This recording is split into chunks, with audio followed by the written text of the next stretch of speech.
आणि शिवसेना शिंदे गटाचे आमदार अनिल बाबर यांचं आज आकस्मिक निधन झालं। ते 74 वर्षांचे होते। सांगलीमधल्या खानापूर आटपाडी विधानसभा मतदारसंघातनं ते आमदार होते।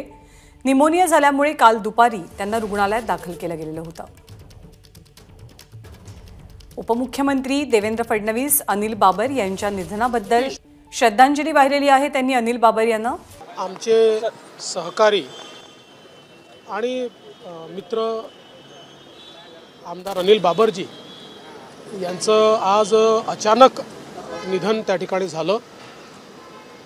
एक जनसामान्यांशी जुडलेला आणि मातीशी नातं असलेला नेता आपल्यातनं निघून गेला। खरं म्हणजे अनिल बाबरांनी अगदी युवा अवस्थेत 19व्या वर्षी ते सरपंच झाले, जिल्हा परिषदेवर निवडून आले, 4 वेळा आमदार झाले।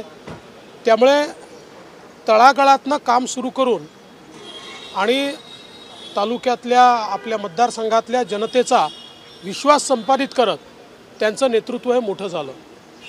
गेले अनेक वर्ष आमचे अतिशय जिव्हाळ्याचे संबंध राहिले आहेत आणि त्यांच्या मनामध्ये सातत्याने मतदारसंघातले लोक, तिथले पाण्याचे प्रश्न, तिथले सिंचनाचे प्रश्न, अशा प्रकारच्या विचारांनीच ते नेहमी प्रेरित असायचे।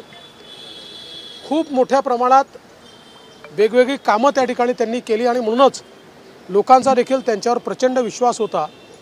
अशा प्रकारचा एक नेता आपल्यातनं निघून जाणं ही मला असं वाटतं की खरोखर एक मोठी क्षती आहे। मी त्यांना विनम्र श्रद्धांजली अर्पण करतो आणि खऱ्या अर्थानं जो काही प्रसंग कुटुंबावर आणि मित्रपरिवारावर ओढवलेला आहे तो सहन करण्याची शक्ती ईश्वराने द्यावी अशी ईश्वरचरणी प्रार्थना करतो। एबीपी माझा, उघडा डोळे बघा नीट।